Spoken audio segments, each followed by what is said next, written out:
ॐ भूर्भुवः स्वः तत्सवितुर्वरेण्यं भर्गो देवस्य धीमहि धियो यो नः प्रचोदयात् ॐ शान्ति शान्ति शान्तिः Om Sai Ram, sisters and brothers. I am giving you one video on the topic Know Thyself, then you will know everything. This message was given to the students in Prashanti Nilayam on New Year Day, 1st January 2009. And here is the message given by Satya Sai Baba to the students in Prashanti Nilayam. Om Sai Ram. The sun appears serene and peaceful.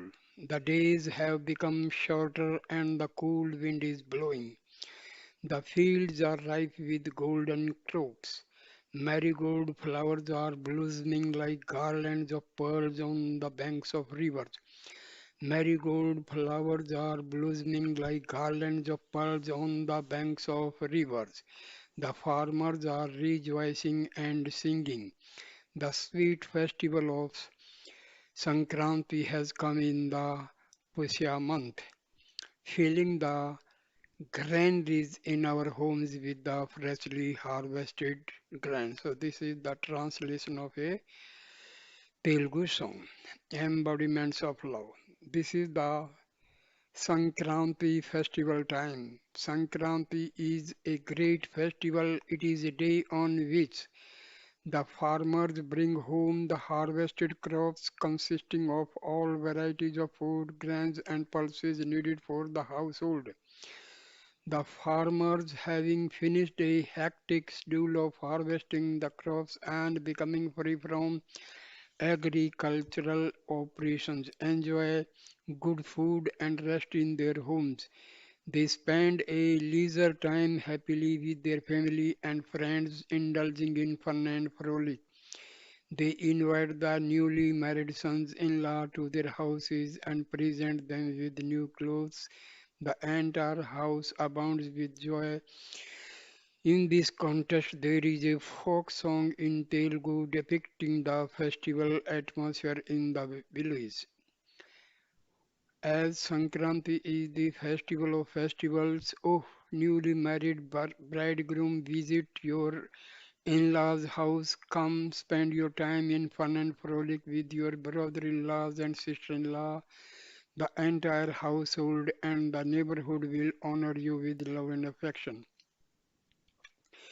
In the earlier days, the means of transportation were not much developed. The son-in-law used to visit their in-laws' houses by walk or on bullock carts. Hence, the entire village used to shower a lot of affection on them and respect them by attending to their needs. They used to be fed with a variety of tasty dishes. The Sankranti festival is also an occasion when the bullocks are decorated elaborately and taken to various houses in the village. The bullocks are worshipped and fed sumptuously as an expression of gratitude for all the hard work they have done in the fields. Even the bowing members of the household are feted.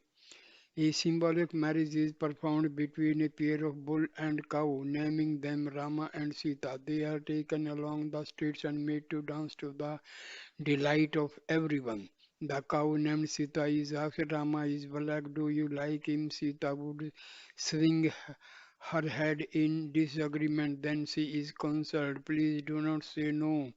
Rama is great. He is handsome and respectable. Then Sita would nod her head in agreement. An elder brother watching this beautiful show invites his younger brother to witness this symbolic marriage and offer gifts to the couple thus. Oh, my dear brother, here comes the Gangri Dasu. Come, let us go and see him. He wears a silver medallion and a waist bell. He carries a decorated staff and wears special marks on his forehead. He brings with him the richly caparisoned sacred cow and bull and perform their marriage. Let us see the marriage ceremony and offer our gifts. Thus, the Sankranti festival is celebrated in the village with a lot of religious fervor and fun. Festivals like Sankranti and Shivratri are meant to contemplate upon and realize one's innate divinity. People say, Ida na dehamo, this is my body, very casually, but people well versed in Sanskrit language would interpret the expression na dehamo, my body, in a different way. They explain that na means not based upon the literal meaning and conclude that na dehama, I am not the body. Similarly, the Telugu expression na manasu, my mind can be interpreted as I am not the mind.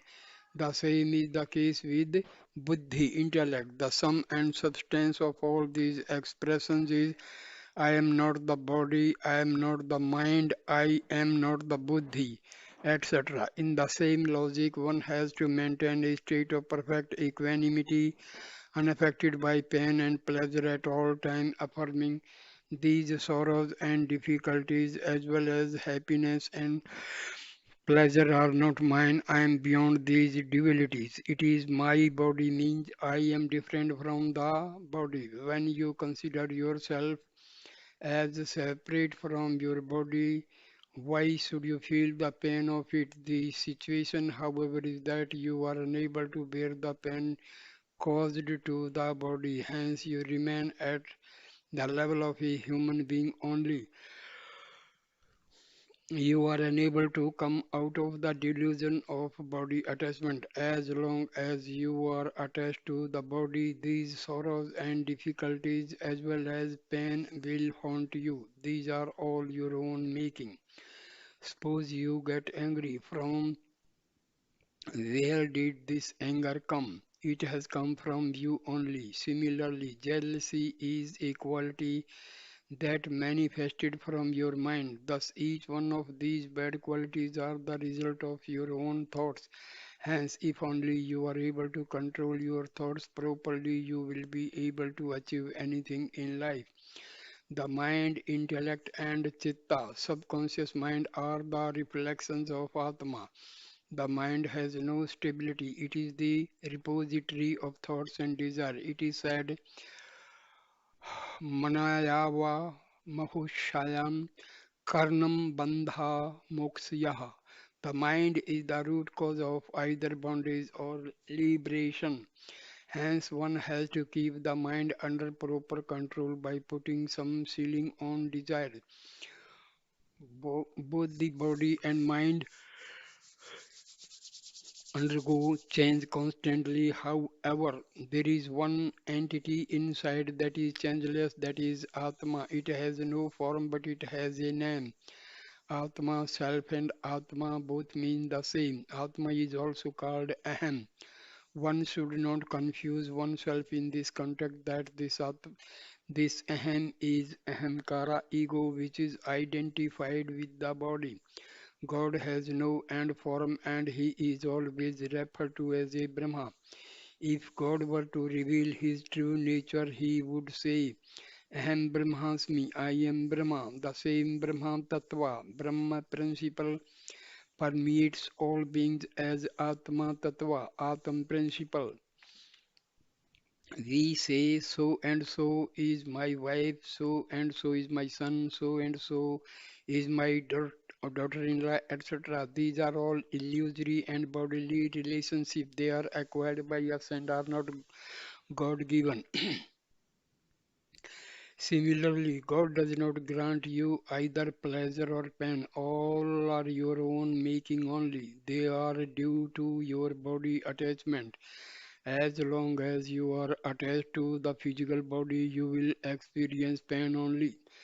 Once this physical body is consigned to flames, nothing comes along with you. At- Atma, Atma, self, I. These are the different names given to the same Atmic principle. The identification with the body is done by the individual, thereby resulting in ahamkara ego. That is why Jesus advised to cross the little I ego so that one may become God oneself. Your own self, Atma, directs all your activities from within. This self has no birth and death, just as Brahma has no birth and death. It is eternal, true, and changeless. We have to attach ourselves to such an everlasting principle, not to the constantly changing and ephemeral objects. Suppose you marry a girl, you call her your wife. Prior to the marriage, who was she? Who were you? There was absolutely no relationship between you. Only by your marriage did you become husband and wife and acquired marital relationship. The relationship is acquired by you.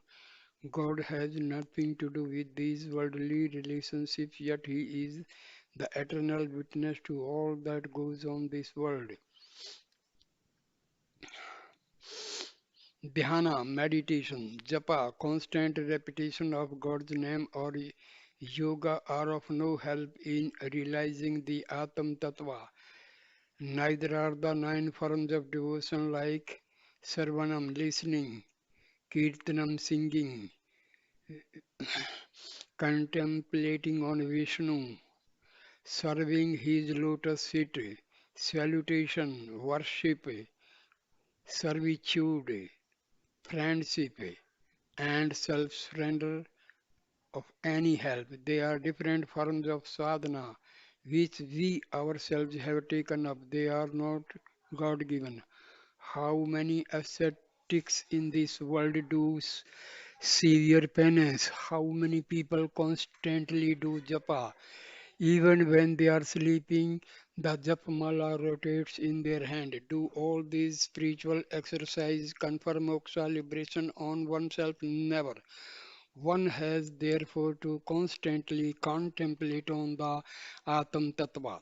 If one, if someone asks who you are, you should be able to reply, I am God, with all the faith and confidence at your command. The Atam Saurupa in all the human beings is one and the same. It is eternal and changeless.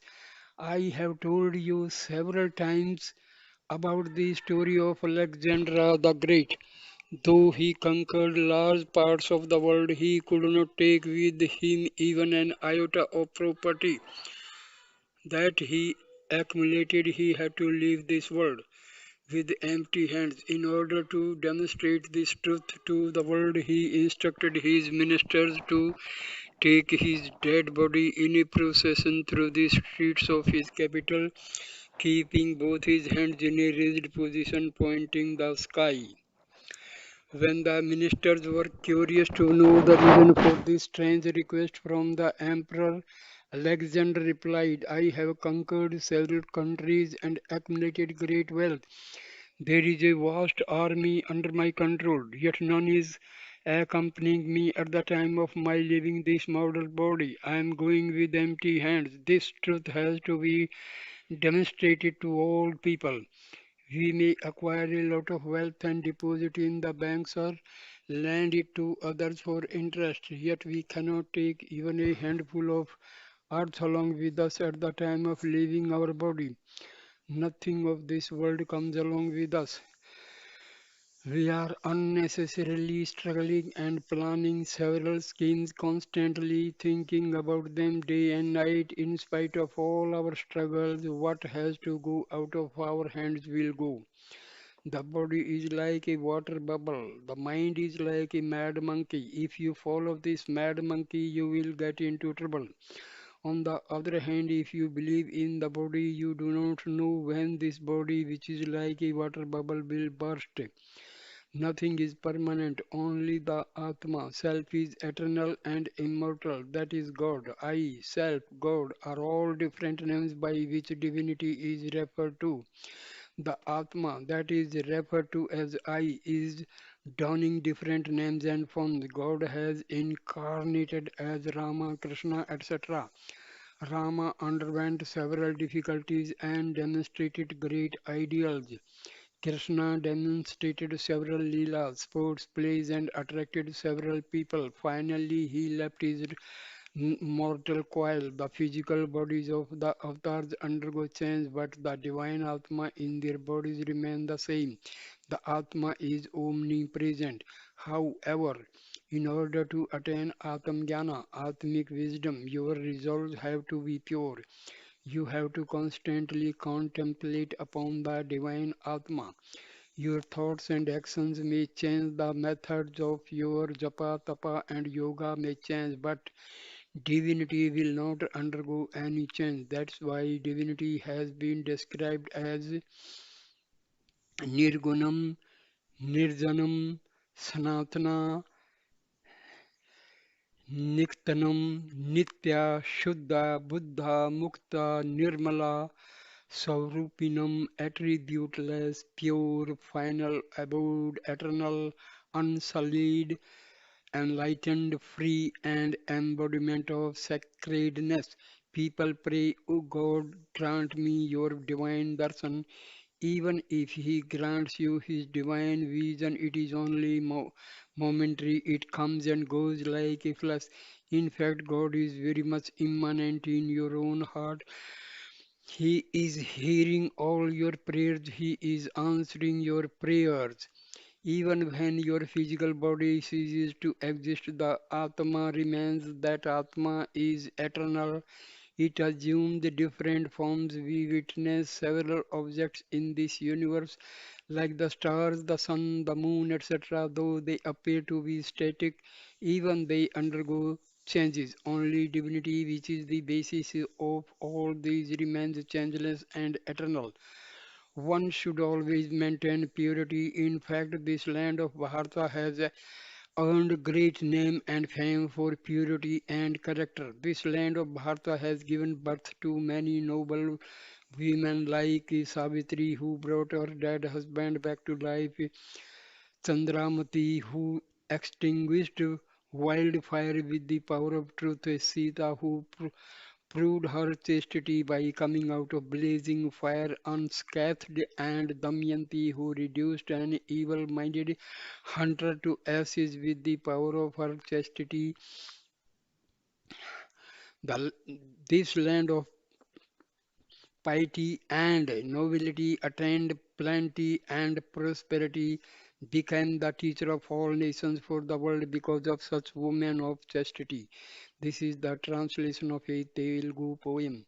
Good character is very essential not only for ladies but for gents too. If one has character, you can call them a man or a chaste woman. Today we find boys and girls moving very close and behaving as though they are husband and wife, but for how long? Only for a short period. Thereafter the situation changes. Once they are married, the boy will be somewhere and the girl will go somewhere else. However, there will be no change at all in their divine nature. It is customary to exchange diamond rings between a boy and girl when they marry. The diamond ring, which is an impermanent object, is symbolic of divinity, which is changeless and is available to people at times, all times. We should safeguard our character like a diamond. It is the custom of even overseas people to exchange diamond rings at the time of marriage. Thus, there is a meaning in every custom and tradition, not only in India but also in all countries. As I have already mentioned above, you see that this is my body. Here, that is na deham. Here, na refers to self in Telugu language, but in Sanskrit, na refers to no. Hence, it means I am not this body. Thus, there is a lot of meaning in every expression. God has thousands of heads, eyes, and feet. You have only one head, whereas God has thousands of heads. What does it mean? All heads in the entire creation are his. Likewise, it is not correct to say that Swami has seen 1,000 full moons, a Sahasra Chandra Darshan. I have seen not just 1,000 full moons, but crores and crores of full moons. As the Veda declares, moon is the presiding deity of mind. You each have a mind. I have been seeing all your minds. I have been seeing the minds of crores of people all over the world. Thus, it amounts to seeing not merely 1,000 moons, but crores and crores of moons. The body sang a song. It is the bond of love that unites us with you. A few minutes ago, you should ensure that this bond of love lasts forever. Outwardly, we may display several qualities, but the inner thoughts or values are only five. Satya, truth, dharma, righteousness, shanti, peace, prema, love, and ahimsa, non-violence. These are innate qualities not superimposed from outside, neither they can be purchased from any shop. They are very much ingrained in the core of our personality. Our duty is to manifest those qualities and reflect them in our daily life. That is educare. On the other hand, education refers to acquiring knowledge relating to the physical and secular world. Truth is eternal. It has to manifest from within. Same is the case with dharma. It is said, dharma moolam idam jagat. In fact, it is Satya Moolam Idam Jagat. Truth is righteousness. All other values are contained in and originate from truth. Love is another quality that is innate in human beings. It should be manifested and shared with one and all. Where there is love, there cannot be hatred. Love transforms itself into non-violence. A person is suffused with love, cannot indulge in any kind of violence. Where there is no love, people cause harm to one another. From truth emerges righteousness. When these two qualities go together, peace is the result. Peace manifests as calm and serene behavior. A person in that state says, I am peaceful. Several people, when asked about the purpose of their sadhana, reply, for attaining peace of mind. But where is the peace?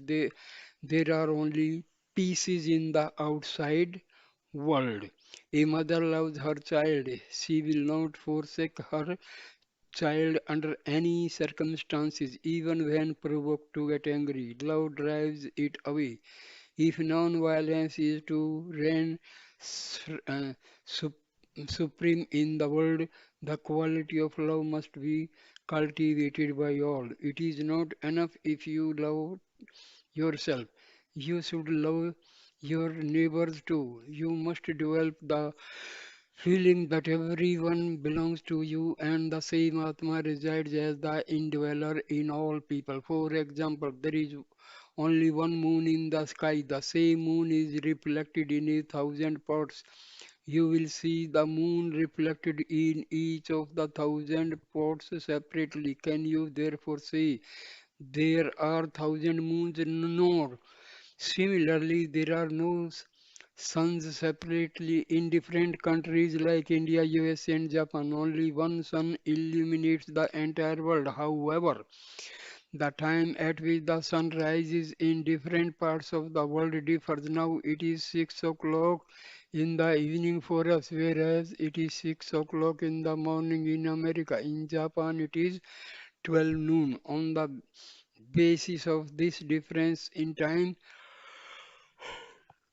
you cannot say that there is more than one sun in the sky. Only one sun illuminates the entire world. Similarly, only one God resides as the indweller in different people. Each one worships him in their own way, ascribing a particular name and form to divinity. Several people are trying to ascertain from me the birthplace of Lord Rama during the past several years, a number of people approached me and pleaded with me, Swami, please tell us where exactly Rama was born. I told them Rama was born in the womb of Mother Kaushalya. In fact, do you search for yourself in the outside world? No, your true nature is to be found in yourself only. You are your only. You are you only. Similarly, it is futile to search for God asking, where can I find God? God is omnipresent. With hands, feet, eyes, head, mouth, and ears pervading everything, He permeates the entire universe. Hence, there is no use asking where is God. Try to know about yourself in the first instance. Then you will know everything. Unfortunately, today people are trying to know about everything in the outside world without first knowing about themselves. No purpose will be served by such an exercise. Know thyself, then you will know everything. Remind yourself, I am the embodiment of divine Atma. The Atma is immanent in me. People often say, this is my, but who is that my? To whom does it refer? The feeling of my is Maya, illusion. However, people do not make any effort to understand this.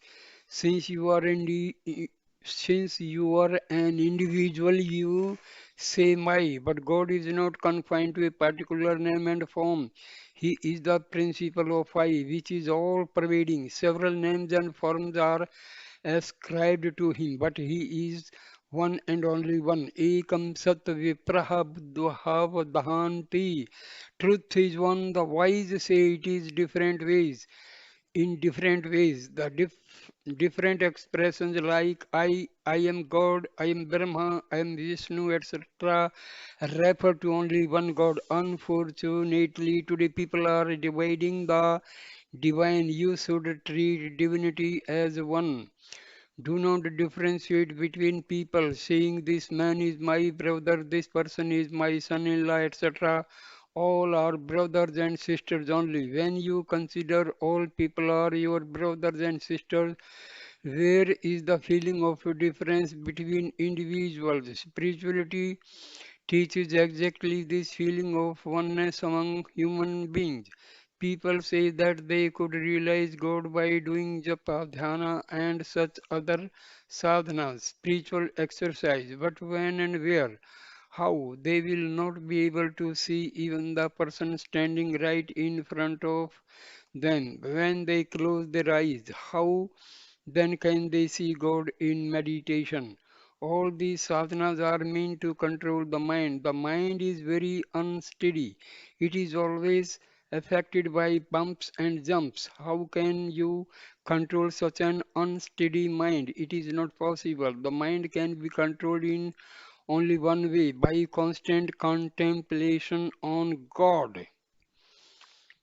We often see people changing the names and forms of God for contemplation. Frequently, one day they contemplate on Rama, the next day on Krishna, and yet another day on Venkateswara, etc. Mind control is not possible by such contemplation. If you consider Rama as the God of your liking, then stick on to that name and form till your last breath. Then surely you will have the Sakshatkara vision of Rama. Great painters like Ravi Verma portrayed Rama in a particular form, but Rama and Krishna are not confined to such forms only. In fact, God has no particular form. He assumed a particular form at a particular time for the sake of devotees. Thereafter, even that form vanishes. Several pictures and paintings of God in a particular form are sold in the market. They are done by painters like Ravi Verma. Did Ravi Verma actually see Rama or Krishna? No. He only heard stories about Rama and Krishna and painted their forms based upon his imagination. These pictures and paintings only remind you about divinity. Neither Ravi Verma or any other person did actually see see God. You are God, verily. Do not think that God is somewhere in a distant place. You yourself are God. Develop that confidence. However, when you consider yourself as God, you must develop divine qualities. Then only, then only are you entitled to consider yourself as God, since no one had ever explained the nature of divinity in this manner. People have fallen into dogmatic theories. God is immanent in every human being, nay, all living beings. There is no place where God is not present. However, you see, God is present there. In fact, you need not come over here to see God. He is very much present in the place where you reside.